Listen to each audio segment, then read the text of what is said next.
suaranya. Shalom. Shalom. Bisa bangkit berdiri yang belakang? Yang belakang dulu, yang tengah diam, yang belakang ini ada kursi yang di depan masih kosong. Ini tempatnya buat kalian juga. Yuk bangkit berdiri, come on. Kakak, ayo kak, diberi contoh dong adik-adiknya. Ayo, yang bangku 1, 2, 3 dipenuhi dulu. Yang keempat bisa maju ke depannya. Yuk. Ayo yang itu 1, 2, satu bangku dari 1, 2 dikosongin dulu. Maju di sini loh. Oh God. Yang siap menyembah Tuhan bisa lambaikan tangannya. Oke. Kok lemes ya? Ada yang baru pelayanan capek. Enggak apa-apa. Upah kalian. Itu mereka kakak-kakaknya juga dari Madiun, baru pulang langsung in.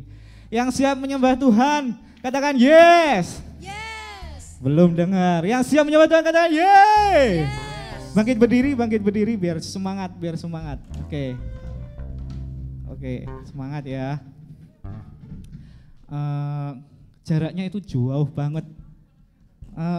Yang kanan saya bisa nggak? Yang paling belakang itu maju di sini, minta tolong. Yuk, maju di sini yuk.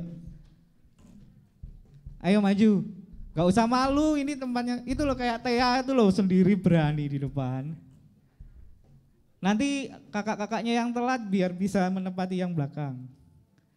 Masih malu kak? Oke, yang siap menyembah Tuhan sekali lagi berikan tepuk tangan yang meriah buat Tuhan Yesus. Paling kencang. Yeah, datanglah dan bertahta Engkau Tuhan di tempat ini.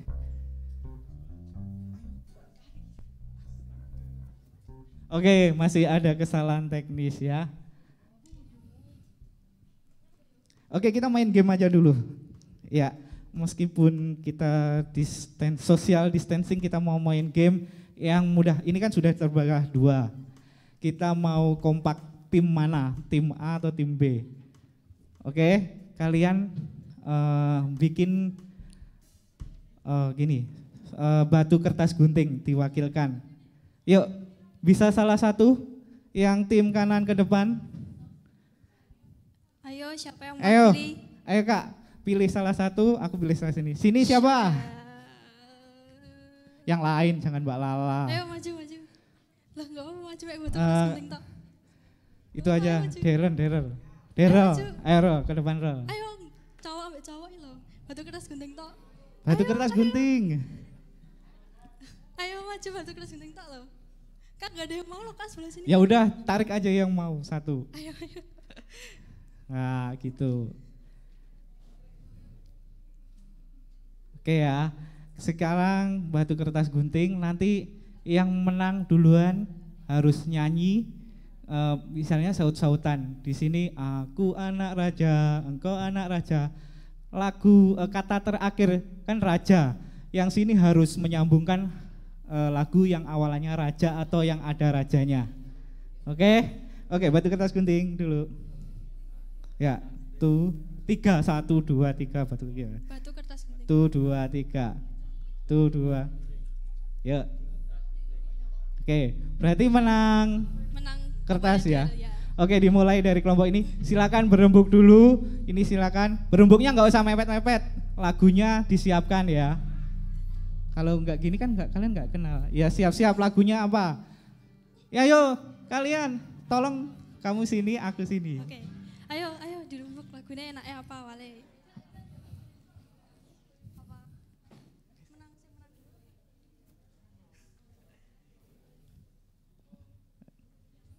Oke. Udah siap kak di situ? Masih diem-dieman kak. Oke, masih diem-dieman. Jadi kalian kelompok ayo kerjasama. Kak Jeffrey tolong dong yang sebelah sini dibantu kak. Masih malu-malu. Oke, ini sudah siap? Sudah siap? Kelompok apa? Ini mau dinamai kelompok apa? Oh. Yang ini kelompok apa namanya? Ayo diberi nama. Kelompok apa namanya? Kelompok fun. Kelompok fun. Sini kelompok apa? Apa? Kelompok apa ya? Kelompok Y aja ya. Oh, ya. Oke. Semangat kelompok Y. Kalau Kak Agung bilang kelompok fun, Y. Terus kelompok situ? Fun gitu berarti. Y, kelompok apa kan? Oh, kelompok Y ini. Ya, itu harus bilang fun gitu ya. 3, 2, 1. Kelompok Fun. Kelompok Ye. Oh, masih lemas. Ayo, jangan mau kalah. Oke, sekali lagi. Kelompok Fun. Kelompok Ye. Fun. Kak, kurang semangat, Kak. Yuk, sekali lagi. Kelompok Ye. Fun, datar banget loh. Kelompok Fun. Oke. Udah siap? Nggak jadi game. Sekali lagi tepuk tangan buat Tuhan yang paling meriah. Haleluya.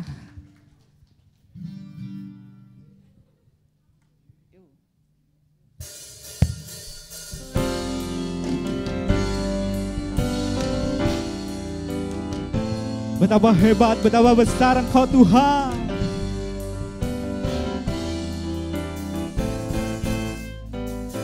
Melukis cakrawala, merangkai jagat raya, pencipta alam semesta, pemilik kehidupan,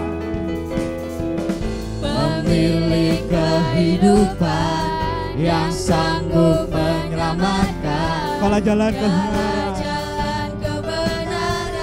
Mari sama dengar yang kenceng. Kami rindukan lawatanmu, kebangkitan pasti terjadi. Come on, United. Oh. Bertata, kuat dan berkuasa, saat hati bersatu, menaikkan pujian, belenggu dipatahkan, mujizat dinyatakan. Great is our God, great is our God. Katanya siap menyembah Tuhan. Saya belum dengar suaranya. Siap menyembah Tuhan, amin. Bisa tepuk tangan sekali lagi di atas kepala bareng-bareng. Yang sebelah sini, come on. Lebih lagi buat Tuhan. Yeay. Pemilik kehidupan, pemilik kehidupan yang sanggup menyelamatkan, jalan-jalan kebenaran. Kami rindukan Tuhan, kami rindukan kuasa lawananmu, kebangkitan pasti terjadi. Oh, datanglah dan bertata, kuat dan berkuasa, saat hati bersatu, menaikkan pujian, belenggu dipatahkan, mujizat dinyatakan. Great is our God. Hanya namamu Tuhan sore ini yang ditinggikan. Haleluya.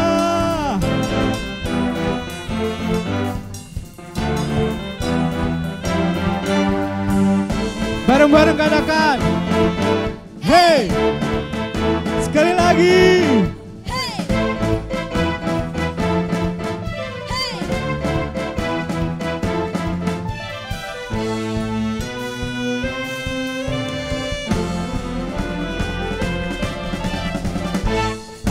Engkau Yesus, Engkau Tuhan.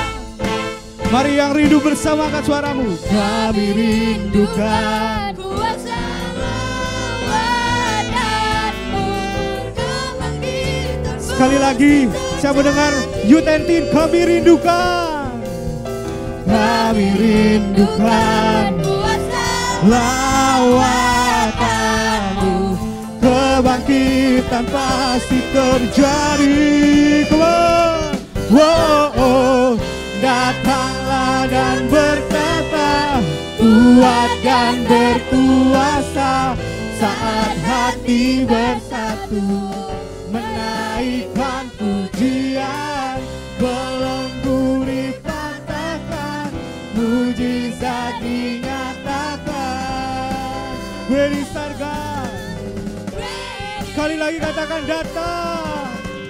Datanglah dan bertata, kuat dan berkuasa. Saatnya tiba satu. Amin. Pada ingat Ujian belenggu dipatahkan, mujizat dinyatakan.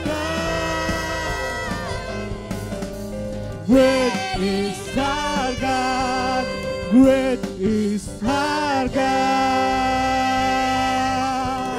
Haleluya. Sekali lagi sorak-sorai meriah untuk Tuhan. Haleluya. kita akan masuk firman Tuhan. Mari kita siapkan hati kita lebih sungguh lagi.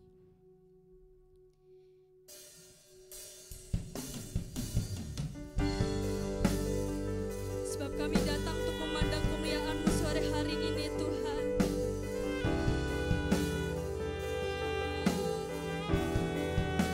Kami datang menyembah. Layakan setiap kami sore hari ini Yesus.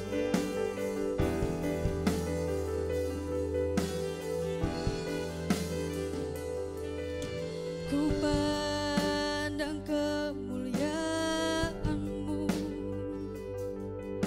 Imam besar Maha Agung. Kaulah pemilik hidupku, Yesus Kristus Tuhan.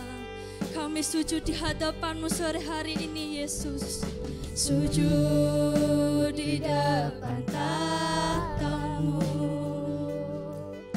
taklukkan seluruh hidupku.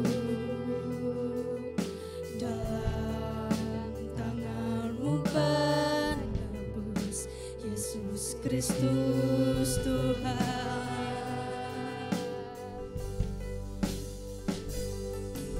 Tiada satu pun yang luput dari karya kasih-Mu ya Tuhan. Bagi-Mu segala pujian, hormat, kemuliaan.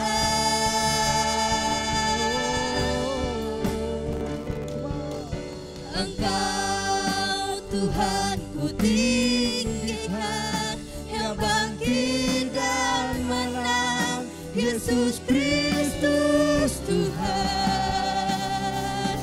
Raja mulia dan luhur, berkorban bagiku. Selamatkan jiwaku. Mari kita datang kepada Tuhan sore hari ini.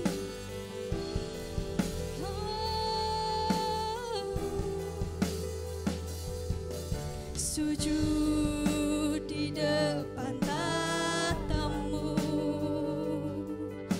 taklukkan seluruh hidupku.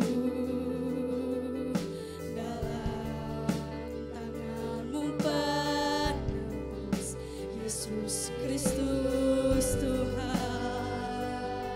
Oh tiada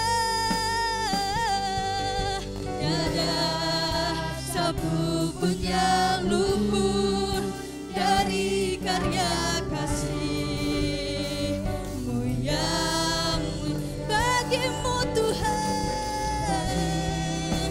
Segala pujian, hormat, kemuliaan. Angkat hatimu, katakan.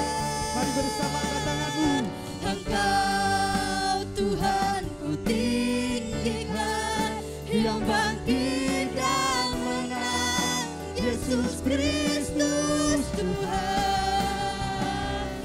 Raja mulia dan luhur, berkorban bagiku.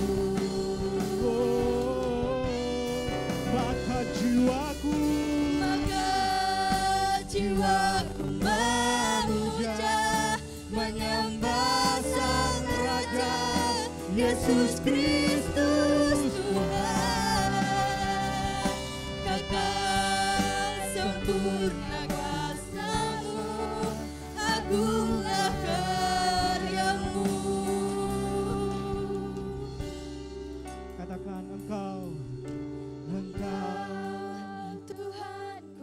sampaikan kepada Tuhan. yang bangkit dan menang. Yesus Kristus Tuhan. Kristus Tuhan. Oh. Raja mulia dan luhur, berkorban Sekali lagi bagiku. saya mendengar Yutentin bersama dengan segenap hatimu.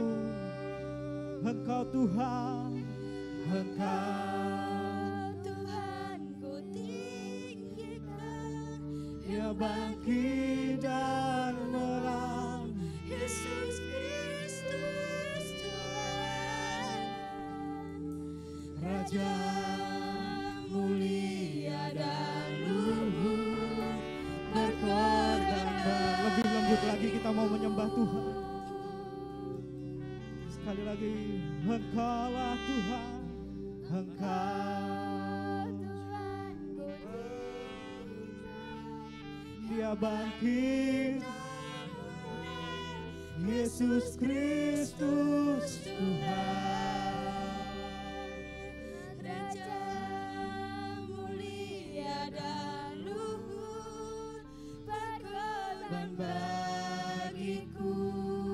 Sekali lagi lebih lembut lagi sampaikan pada Tuhan. Engkau Tuhan, Engkau Tuhan ku ku tinggikan. Mari katakan pada Tuhan. tinggikan dan menang.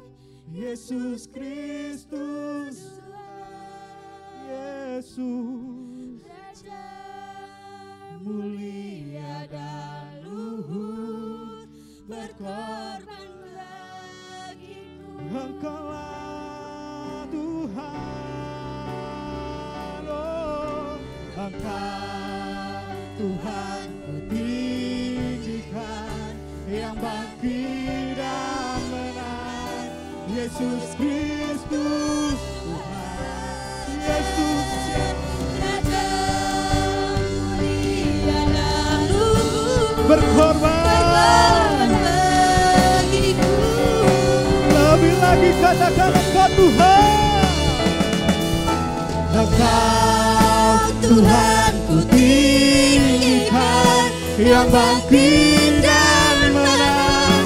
Yesus Kristus Tuhan, Raja mulia dan luhur, berkorban bagiku. Sekali lagi, Engkau Tuhan. Pada hambanya saya persilakan. Tuhan ku tinggikan, Dia bangkit dan menang. Yesus Kristus Tuhan, Raja mulia dan luhur, berkorban bagiku. Selamatkan jiwaku.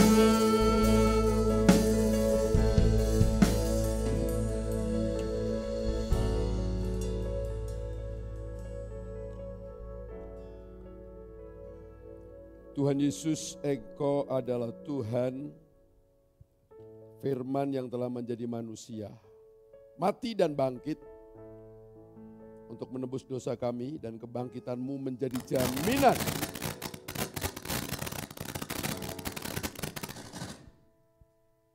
agar kami tetap hidup, dan hidup senantiasa dipelihara oleh Allah yang hidup, sampai kami menyelesaikan rencana Allah di muka bumi ini.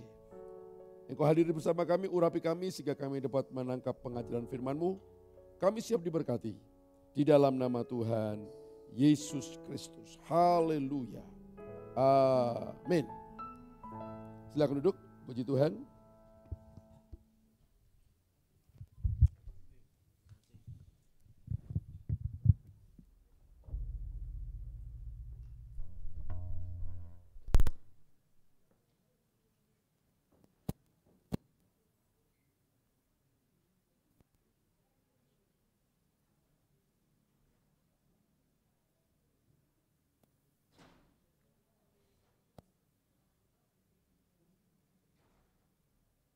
Ya, salam.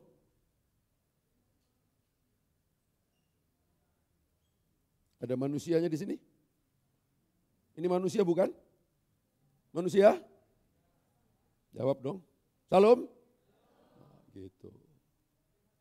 Ya, saya akan menyampaikan tentang kristologi dan bagian dari nubuatan terhadap Yesus Kristus.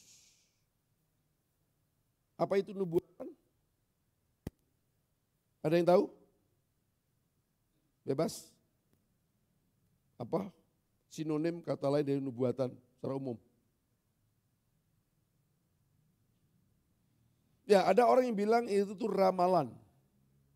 Tapi sebenarnya ramalan nubuatan itu benar, merupakan prediksi apa yang akan terjadi di masa depan. Tapi nubuatan lebih spesifik dibandingkan ramalan. Sebab kalau bicara ramalan, suatu kejadian yang diprediksi akan terjadi dan itu bisa dimanapun terjadi. Tapi kalau nubuatan, suatu prediksi, peristiwa yang akan terjadi dan itu khusus. Tidak terjadi dimanapun. Itu nubuatan. Seberapa penting nubuatan dalam kaitannya kristologi. Kristologi itu Kristus, Kristus Yesus, logi logos, ilmu yang mempelajari tentang Yesus Kristus. Antropologi, antropos, manusia, logi logos, ilmu. Ilmu yang mempelajari tentang manusia. Psikologi, psikosike, jiwa. Logi logos, ilmu yang mempelajari tentang kejiwaan manusia. Nah, kristologi juga demikian. Seberapa penting nubuatan? Sangat penting. Sebab nubuatan tidak menunjukkan keunikan, kekhususan. Dan apa yang terjadi itu bukan by accident. Bukan terjadi karena satu kasus peristiwa kecelakaan di bumi ini atau semacam extraordinary. Tetapi itu peristiwa yang benar-benar disetting oleh Allah. Ya. Kekristenan kita ini tidak muncul begitu saja, tapi disetting. Nah, karena pentingnya nubuatan, Ustadz Abdul Somad. Siapa yang tahu Ustadz Abdul Somad bisa angkat tangan? Gak ada yang tahu, cuma garuk-garuk kepala. Ya. Abdul Somad adalah seorang ustadz yang lagi naik daun. Dia mengutip Ulangan 18 dan menyatakan bahwa Ulangan 18 itu menubuatkan tentang kedatangan Muhammad, Nabi orang Islam, pendiri Islam. Ya. Kenapa Ustadz Abdul Somad mengutip Ulangan 18? Dan itu diproyeksikan kepada kedatangan Muhammad karena Ustadz ini sadar kebesaran seorang nabi tidak saja tampil, sebagai orang yang menjadi figur panutan dalam agama, tapi kebesaran seorang nabi juga ditentukan, dinubuatkan tidak oleh kitab-kitab sebelumnya, oleh para nabi sebelumnya. Ini yang kamu harus tangkap dengan benar. Ya, sekali lagi, kenapa Ustadz Abdul Somad sebagai pendakwah Islam harus mengutip Ulangan 18. Ya, dan itu diproyeksikan berbicara tentang Muhammad. Karena nubuatan itu membuat tokoh itu unik. Dan tokoh itu kebesarannya tidak saja dalam karya, di dalam mendirikan agamanya, tetapi kebesaran seorang tokoh juga telah dinubuatkan jauh sebelumnya. Dan nanti kita akan buktikan apakah tafsir Abdul Somad dalam Ulangan 18 itu memang untuk Muhammad. Dan beberapa ayat yang lain juga dalam Perjanjian Baru disitir untuk apa? Menubuatkan Muhammad. Nah, tapi kalau kita belajar Alkitab, bahwa Kristus datang ke dalam dunia ini tidak ujuk-ujuk, tidak serta-merta, tetapi jauh sebelumnya telah dinubuatkan. Tolong dimunculkan. Saya tidak bawa PowerPoint ya. Nih. No. Yang pertama. Berikut. Ketokohan Yesus Kristus tidak saja karena apa yang telah dilakukan, melainkan kedatangannya jauh sebelumnya telah dinubuatkan. Dan ini tokoh yang unik. Ya, tokoh yang unik. Dan saya harus tegaskan bahwa Muhammad itu tidak pernah dinubuatkan oleh para nabi sebelumnya dan oleh kitab-kitab sebelumnya. Walaupun Quran mengakui kitab Taurat, Zabur, dan Injil, Muhammad tidak pernah dinubuatkan, diramalkan kedatangannya. Siddhartha Gautama, pendiri Buddhism, agama Buddha, juga tidak pernah dinubuatkan oleh kitab-kitab sebelumnya. Konghucu atau siapapun. Maka Yesus ini satu tokoh yang unik. Kebesarannya tidak saja apa yang dilakukannya, tetapi kehadirannya di muka bumi ini telah dinubuatkan. Next. Nah, kekristenan itu berlatar belakang Yudaism, agama Yahudi. Kristen ini ada karena didahului oleh agama Yahudi. Agama Yahudi yang mempercayai Taurat. Sekarang negeri Israel di Timur Tengah sana, agama resmi mereka adalah Yahudi. Walaupun di Yerusalem itu ada juga Islam, ada juga Kristen. Maka Yerusalem, kota Yerusalem yang sering kamu dengar dalam khotbah-khotbah itu dihuni oleh 3 agama besar. Mayoritas Yahudi, yang kedua ya di situ Islam dan Kristen. Ya. Nah, Yahudi dari Timur Tengah, Kristen juga dari Timur Tengah, sama ini. Yahudi keturunan Abraham, Kristen juga keturunan Abraham. Yahudi memegang Taurat dan para nabi, Kristen juga memegang Taurat dan para nabi. Yahudi perjanjian lama menuju ke masa depan. Kristen sebagai penggenapan dari PL, perjanjian baru. Perjanjian lama membicarakan Yesus. Yang saya sebutkan tadi, Ulangan 18 ayat 15, Yesaya pasal 7 ayat 14. Nanti Natal itu sering dikutip. Yesaya 7 ayat 14. Yesaya itu ditulis 700 tahun sebelum kedatangan Yesus.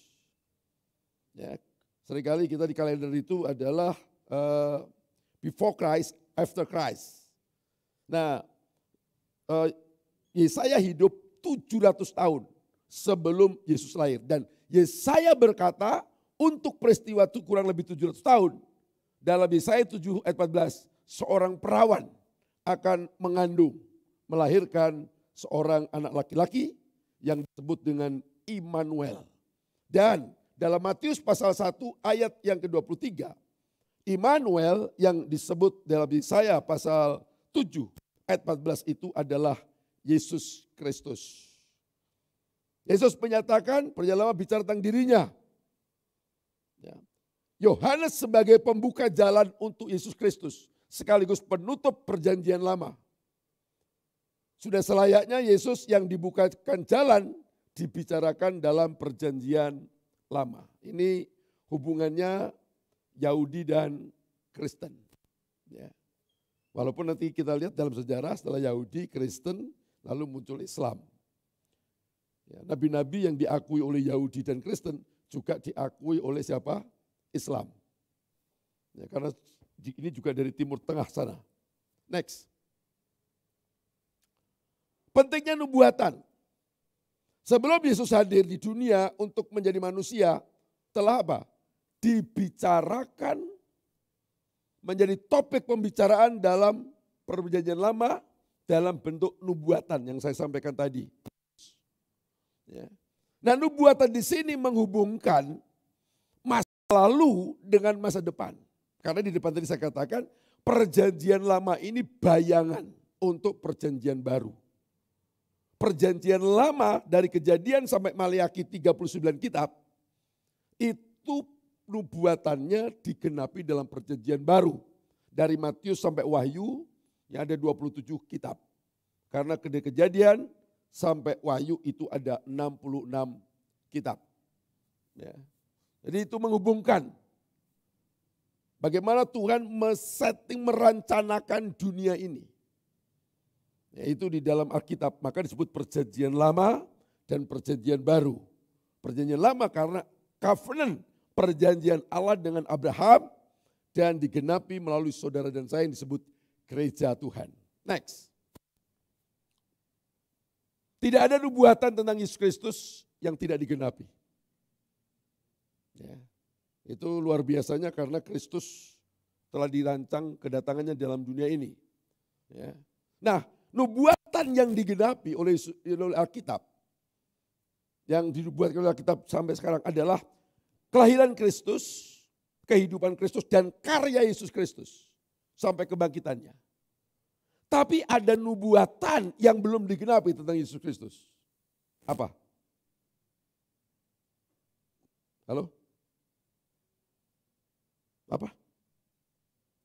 Loh, Yesus itu kan lahir, berkarya, disalib mati, bangkit. Ini digenapi semua. Naik ke surga. Tapi ada yang belum digenapi, apa? That's right. Kedatangan Kristus yang kedua kali. Ya. Kristus itu ya pasti datang. Karena apa? Dari kehidupan Kristus yang sekian banyak itu digenapi. Hanya menunggu. Islam pun konon menunggu kedatangan Isa Al-Masih. Itu dalam hadis sahih Muslim. Di mana Isa itu nanti akan datang mengalahkan Al-Masih Dajjal. Si Dajjal, Dajjal dari kata Dagala. Dalam Alkitab kita disebut Antikris. Dan yang bisa mengalahkan Antikris itu hanya Yesus Kristus. Jadi yang menunggu kedatangan Yesus itu bukan cuma orang Kristen. Islam juga menunggu. Ya, itu keyakinan yang Anda punya itu luar biasa. Karena apa? Kita menjadi Kristen ini disetting, disiapkan oleh Allah jauh sebelumnya. Dan itu dinyatakan dalam Kristus. Dan dia akan datangnya kembali. Ya. Next.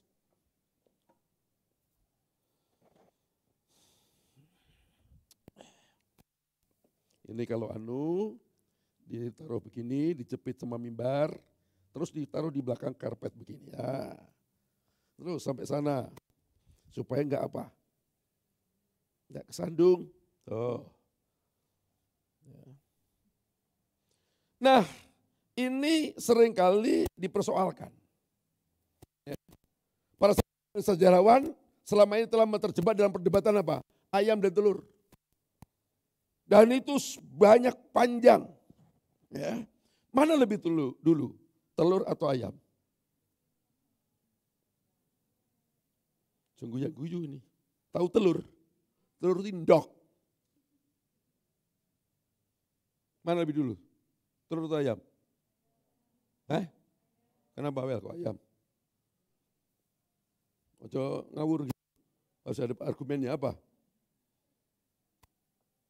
Karena tanpa ayam, telurnya enggak metu gitu. Mantuk. Loh, di dalam Alkitab Kejadian, dalam penciptaan, Tuhan itu menciptakan binatang termasuk ayam apa enggak? Kalau Tuhan itu menciptakan binatang, Tuhan menciptakan telur dulu ngeremi baru mana, jadi itik, atau menciptakan ayam dulu? Ya ayam dulu. Kalau Anda orang Kristen percaya Alkitab, kalau ditanya mana lebih dulu telur dan ayam, ya harus ayam. Kalau Anda meyakini Alkitab, karena Tuhan menciptakan ayam, tidak menciptakan telur. Kalau menciptakan telur dulu, habis di mata sapi diceplok oleh Adam. Ya. Ini perdebatan. Ya. Perdebatannya artinya soal kulit dan telur itu gini, soal nubuatan ini. Lihat saya. Ini para ilmuwan ngomong gini. Nubuatan dulu digenapi dengan Kristus. Itu yang pertama. Tapi ada kelompok lain mengatakan, oh enggak. Kristus ini ada dicocokkan dengan nubuatan. Nangkap maksudnya kan? Pemahaman ilmuwan yang pertama mengatakan bahwa benar. Yesus datang itu dinubuatkan dulu, baru Yesus datang. Lalu ilmuwan yang lain mengatakan enggak begitu. Yesus itu hanya dicocok-cocokkan aja dengan kitab sebelumnya. Nah ini akhirnya tadi perdebatan antara telur dan ayam itu lebih dulu mana. Yang jawabnya simpel sebetulnya. Ya, kalaupun itu dicocok-cocokkan dari Alkitab Perjanjian Lama, prosentase terbesar cocok. Ya, apa yang terjadi dengan Kristus dengan itu? Apa kesulitannya? Coba. Kalau ada 2 orang saja selain Yesus yang lahir di muka bumi dan dicocokkan dengan Perjanjian Lama, cocok. Saya tidak akan menjadi Kristen. Karena Yesus tidak unik. Nangkep? Ya. Tapi kalaupun dicocokkan ke Perjanjian Lama dan itu cocok dan itu hanya seorang yang bernama Yesus Kristus. Seorang. Karena apa? Dia kalamullah, firman Allah yang nuzulu, turun menjadi manusia Yesus Kristus. Itu apa? Mati disalib dalam rangka menebus dosa kita semua. Sebab dosa kita tidak bisa diselesaikan dengan perbuatan baik, dengan amal saleh dan pengorbanan kita. Tidak ada. Karena apa yang keluar dari manusia ini, amal soleh ini adalah amal soleh yang sudah terkontaminasi oleh dosa. Tercemari oleh dosa. Tidak layak masuk ke sana. Maka Kristus datang ke dalam dunia, menyucikan kita dulu, baru dari manusia yang suci ini muncul segala bentuk amal soleh yang suci. Barulah standar ini memenuhi syarat. Ya. Next. Ini sudah saya jelaskannya. Dari manapun mulainya, tetap saja Yesus tidak dapat disamakan manusia manapun. Karena dicocokkan pun tetap. Ya. Kalaupun nanas itu dikenakan kepada Yesus, setelah semuanya terjadi, dicocokkan tadi, tetap saja hanya Yesus. Gak ada manusia yang lain yang bisa dicocokkan. Ya. Kalau nubuatan dulu yang disampaikan, persis apa yang terjadi. Dalam Yesaya pasal 9 ayat 5. Seorang putra telah diberikan kepada kita. Seorang anak telah lahir. Kalau seorang putra, seorang anak itu pasti manusia. Ya, tapi kalimat berikutnya disebut Bapa yang kekal, Allah yang perkasa. Jadi kehadiran seorang tokoh manusia memiliki sifat insaniah tapi sekaligus ilahiyah karena disebut Bapa yang kekal, Allah yang perkasa. Dan ini dua ini tidak ada di siapapun kecuali di dalam Yesus Kristus. Next. Yesus sendiri menegaskan bahwa kitab suci itu berbicara tentang dirinya. Ya, Yesus ngomong loh, ini tidak sekedar nyocok-nyocokan. Kalau kita baca Yohanes 5 ayat 39, ayat 40, Lukas 24, ayat 27 dan 44. Ya, seluruh kitab suci berbicara tentang dirinya. Yang dimaksud dirinya, ada yang dimaksud kitab suci yang bicarakan dirinya siapa? Ya Yesus hidup di zaman PL terakhir. Karena Yohanes penutup. Jadi yang dirujuk adalah Perjanjian Lama. Dan Yesus menegaskan itu. Ya. Penegasan Yesus tidak menunjukkan apa? Kedatangan Kristus ke dalam dunia ini secara akurat telah apa? Dinubuatkan oleh kitab Perjanjian Lama. Ya. Jadi Anda ini punya keyakinan yang luar biasa. Karena kita percaya kepada Kristus yang hadir, yang telah dirancang jauh sebelumnya dari kitab Kejadian pasal 2, ya, pasal 3. Itu sudah dinubuatkan Kristus. Next. Yohanes Pembaptis bin Zakaria yang dikenal sebagai nabi. Ia ditempatkan selaku apa? Pembuka jalan kedatangan Yesus seperti yang dinubuatkan kitab Taurat. Itu dimuatkan dalam kitab Maleaki. Pasal 4 ayat 5. Silakan dibuka Maliaki 4 ayat 5. Yang bawa Alkitab, yang bawa handphone, bawa tab, apa saja. Yuk.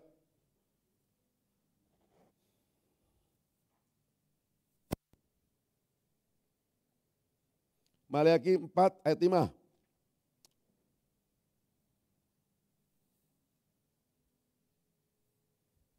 Sesungguhnya aku, Elohim, Allah akan mengutus Nabi Elia kepadamu menjelang kedatangan hari Tuhan yang besar dan dahsyat itu. Elia dicatat dalam kitab Raja-Raja. Elia tidak mati. Ya, tapi Elia dibawa terangkat hidup-hidup ke surga. Jadi ada 3 tokoh yang hidupnya tidak pernah mengalami kematian. Yang pertama bernama Henoh.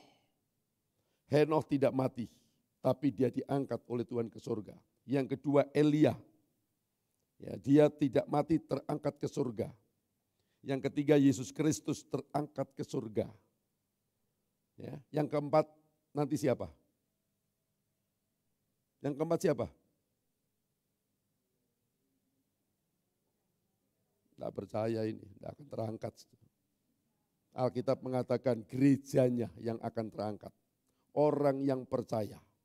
Kalau 3 orang ini bisa terangkat, berarti gerejanya bisa terangkat. Dan Nabi Elia itu dikatakan akan datang, ya, nanti gue mau. Sesungguhnya aku akan mengutus Nabi Elia kepadamu menjelang datangnya hari Tuhan yang besar dan dahsyat itu. Ini bicara tentang apa? Kedatangan Kristus. Kembali ke chat kita, kembali ke PowerPoint. Maleaki ini, pasal 4 ayat 5 tadi sudah kita baca. Berbicara tentang kedatangan Elia menjelang kedatangan Tuhan. Apa benar yang dimaksud Elia ini Yohanes? Coba kita baca Matius 17 ayat 10 sampai 13. Apa kata Yesus? Yuk. Matius 17 ayat 10. Lalu murid-muridnya bertanya kepadanya, kalau demikian mengapa ahli-ahli Taurat berkata bahwa Elia harus datang dahulu? Karena apa ahli Taurat? Merujuk pada Maleaki 4 ayat 5.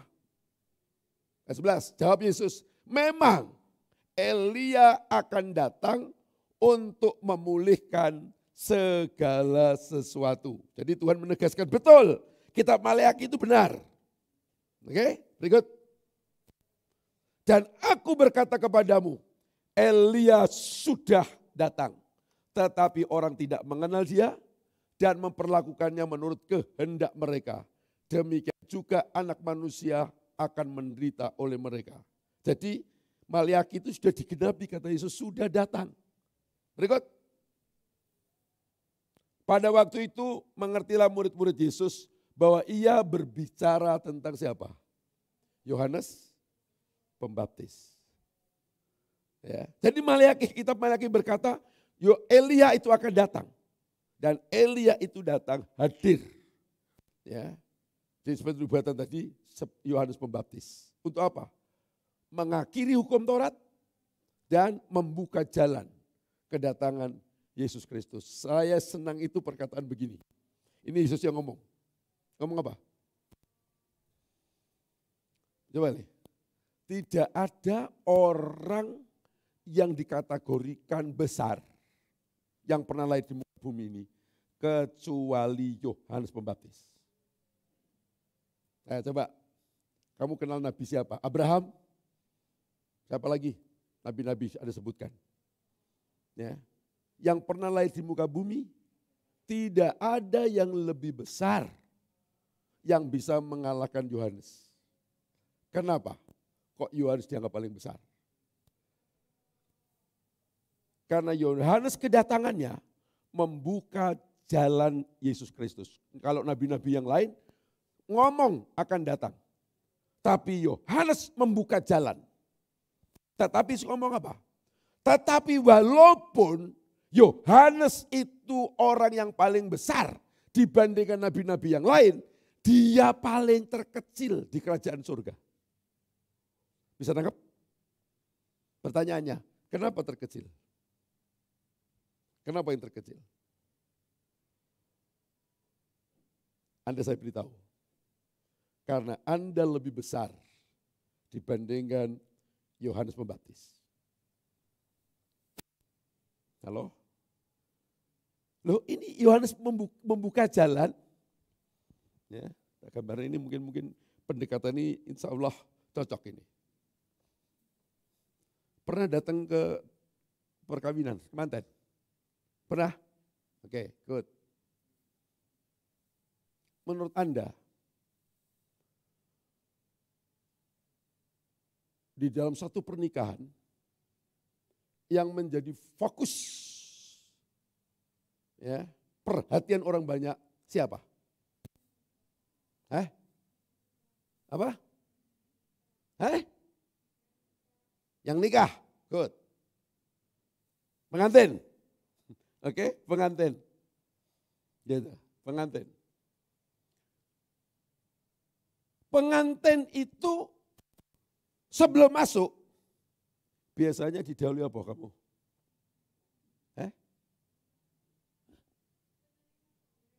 Penerima tamu itu loh. Wong kamu biasa gini-gini kok. Pengiring. Kalau pengiring itu di belakang. Ini di depan. Nek orang Jawa bilang itu cucuk lampah. Bukan tumbak cucuan. You know tumbak cucuan? Cucuk lampah itu artinya langkah manten itu didahului oleh orang yang menari atau tamborin. Artinya apa? Orang yang mendahului ini ya masuk mengisyaratkan bahwa temanten ada di belakangnya. Ya, artinya kan Anda lihat ini, betapa penting kalau ini belum masuk, pengantin tidak akan masuk. Oke ya. Jadi orang menunggu ini.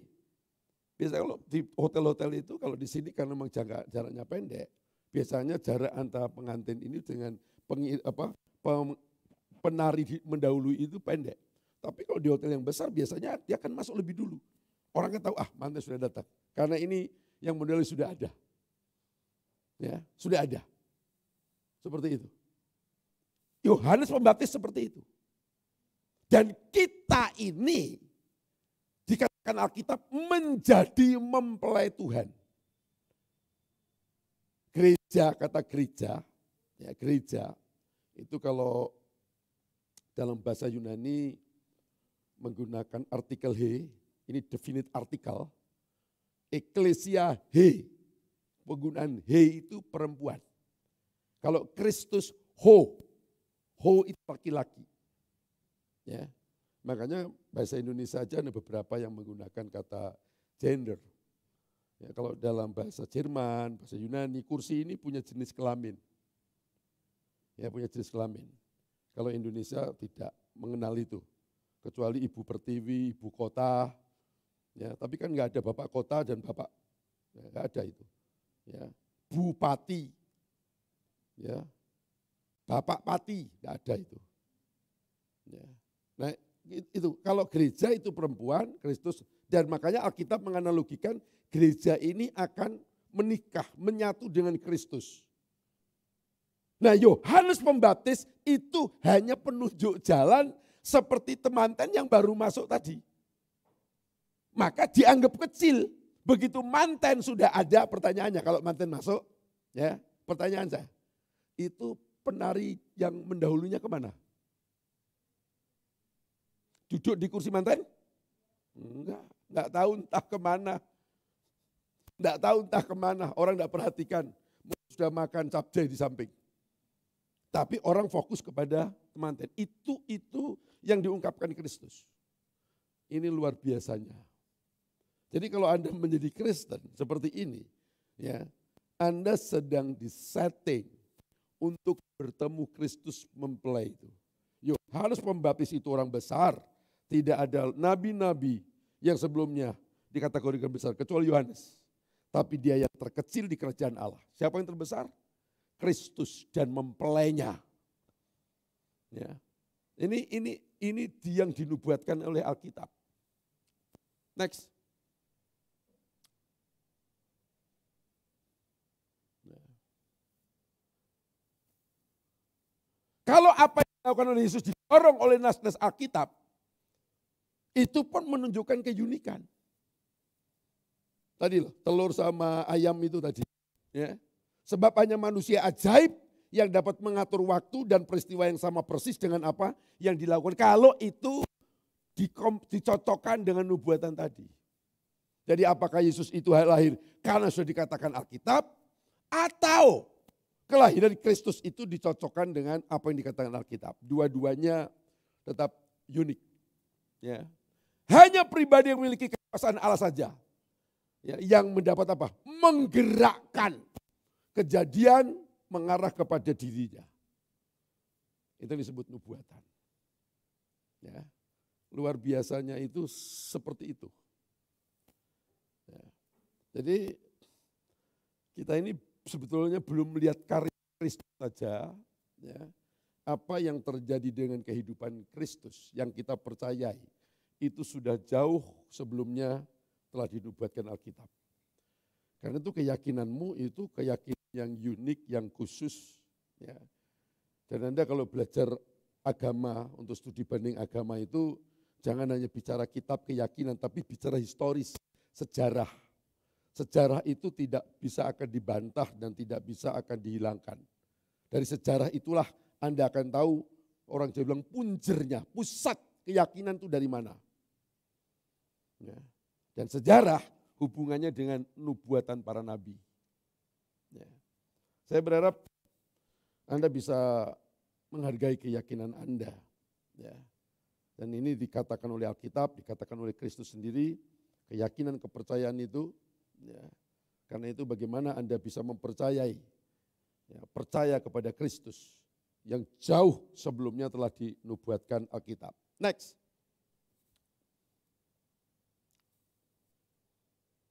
Berikut.